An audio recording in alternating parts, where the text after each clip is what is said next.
Welcome to ચેતુસ kitchen. તો આજે આપણે બનાવવાના છીએ ગરમીથી બચવા માટે લીંબુ શરબતનું પ્રીમિક્સ તૈયાર કરવાના છે। તો એના માટે મેં અહીંયા 500 ગ્રામ જેટલા રસાદાર એકદમ મોટા લીંબુ લઈ લીધા છે અને અહીંયા ખાંડ લીધી છે અને માપ એ પ્રમાણે રહેશે કે લીંબુની અંદરથી કઈ પ્રમાણે રસ નીકળશે એના સામે એટલી ખાંડ લેવાની રહેશે। આપણે અહીંયા ચાસણી બનાવવાની પણ જરૂર નહીં પડે અને ખાંડ ઓગાળવાની પણ જરૂર નહીં પડે। એ રીતે આજે આપણે લીંબુ શરબત મસ્ત એવું લીંબુ શરબતનું પ્રીમિક્સ આપણે મસ્ત એવું તૈયાર કરશું। બાળકોને સ્કૂલે લઈ જવા તમે લીંબુ શરબત આ બનાવીને આપો તો એ પણ લઈ જઈ શકે અથવા તો તમે ટ્રાવેલિંગમાં પણ લઈ શકો।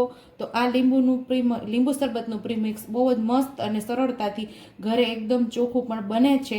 જેવું આપણે બજારેથી પ્રીમિક્સ લાવીએ છીએ એના કરતાં ઘરે સરસ બને છે। તો આજે આપણે બનાવી લઈએ। તો પહેલાં આપણે લીંબુની અંદરથી રસ કાઢી લઈશું એક બાઉલની અંદર। તો આવી રીતે આપણે લીંબુના પહેલા 2 ભાગ કરી લેવાના છે। તો આવી રીતે 2 ભાગ કરી અને આપણે લીંબુનો રસ આ બાઉલની અંદર કાઢી લેવાનો છે।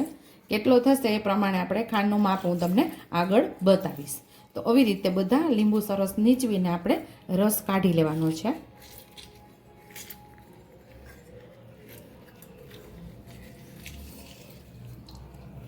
એક બાઉલ ભરીને આપણે લીંબુનો રસ નીકળો છે 500 ગ્રામ લીંબુમાંથી, એટલે ખૂબ રસાદાર હતા એટલે આટલું લીંબુનો રસ નીકળો છે।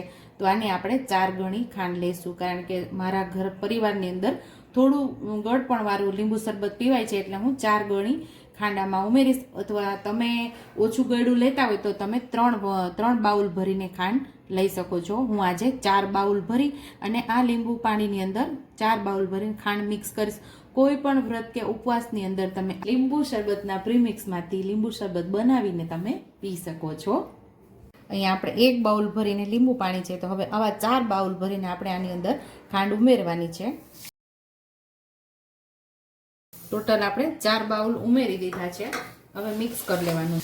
હવે આપણે લીંબુ સાથે મિક્સ કરી લેવાની છે ખાંડ। પછી કોઈ પણ થાળીની અંદર આને સૂકવી દેવાનું છે, પંખા નીચે, તડકામાં નથી સૂકવવાનું। ચાસણી બનાવવાની પણ કાંઈ જરૂર નથી આપણે।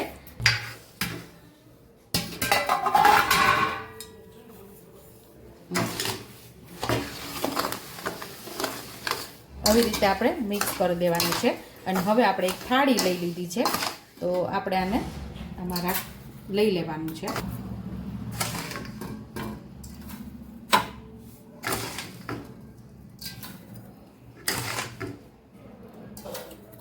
તો અહીંયા આપણે 2 થાળીની અંદર જે આપણે પ્રીમિક્સ તૈયાર કર્યું છે એને આપણે સૂકવવા દેવાનું છે।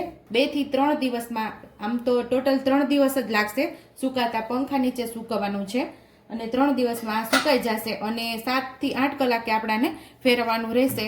એ પછી જ્યારે સુકાઈ જશે ને એટલે એકદમ સાકર જેવું થઈ જશે। જેમ જેમ આગળ થશે એમ એમ તમને હું બતાવતી જઈશ, એટલે હું ફેરવીશ એટલે તમને બતાવીશ। તો હવે આપણે આને સૂકવવા દેશું। તો ખાંડ અને લીંબુ ભેળવીને આપણે રાખેલા એને 10 થી 12 કલાક થઈ ગયું છે। તો હવે આપણે આને પાછું એવી રીતે હલાવી લેવાનું છે, બધું મિક્સ કરીને પાછું।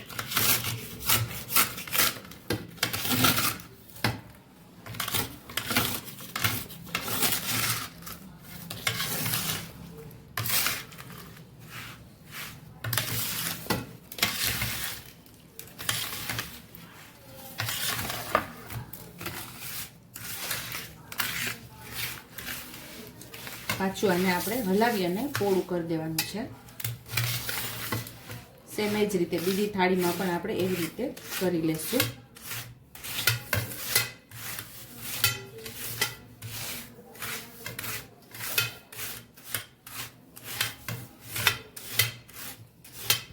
તો અહીંયા આપણે લીંબુ પાણીનું પ્રીમિક્સ તૈયાર કરવા માટેનું આ સાકર જેવું મિક્સર તૈયાર થઈ ગયું છે। તો હવે આપણે આને મિક્સર જારના નાના જારની અંદર આપણે લઈ સાથે જ આપણે મીઠું ઉમેરી દઈશું, અડધી ચમચી જેટલું।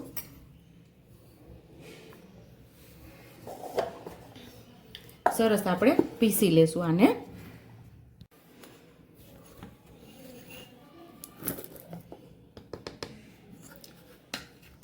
તો અહીંયા મસ્ત એવું સરસ પીસાઈ ગયું છે। તો લીંબુ શરબત માટે આપણું પ્રીમિક્સ અહીંયા તૈયાર થઈ ગયું છે। કોઈ એરટાઇટ બરણીની અંદર ભરીને આપણે આખા વર્ષ માટે આને સ્ટોર કરી શકીએ છીએ અને ફ્રીજની બહાર રાખશું તો પણ એવું ને એવું રહેશે. આખો ઉનાળો તમે પીશો તો પણ એવું ને એવું રહેશે. અને ઉનાળાની તપતી ગરમીમાં આ શરબત પીવાની તો ખૂબ જ મજા આવશે. માત્ર 2 જ મિનિટમાં આપણું આ શરબત લીંબુ પાણી તૈયાર થઈ જશે. તો સેમ એ જ રીતે આપણે બધા પ્રીમિક્સ તૈયાર કર્યું છે એને આપણે સરસ પીસી લેશું. આવી જ રીતે બધું પીસી લેવાનું છે. પાછું મીઠું આપણે આમાં ઉમેરી દઈશું. જે પ્રમાણે તમને મીઠું ફાવતું હોય શરબતની અંદર એ પ્રમાણે મીઠું ઉમેરશું. આખો ઉનાળો લીંબુ શરબત પી શકે એવું આપણું પ્રીમિક્સ તૈયાર થઈ ગયું છે. તો તપતી ગરમીની અંદર આપણે લીંબુ પણ ઘણા ખરા મોંઘા થઈ ગયા હોય છે અને ઘરમાં આવતાની સાથે ઠંડક આપે તેવું આપણું લીંબુનું પ્રીમિક્સ તૈયાર છે. એમાંથી આપણે આજે લીંબુ શરબત બનાવશું. તો 2 ચમચી જેટલું આપણે લીંબુનું પ્રીમિક્સ આપણે ગ્લાસમાં લેશું. જે પ્રમાણે ગ્લાસ નાનો મોટો હોય એ પ્રમાણે પ્રીમિક્સ તમારે ઉમેરવાનું.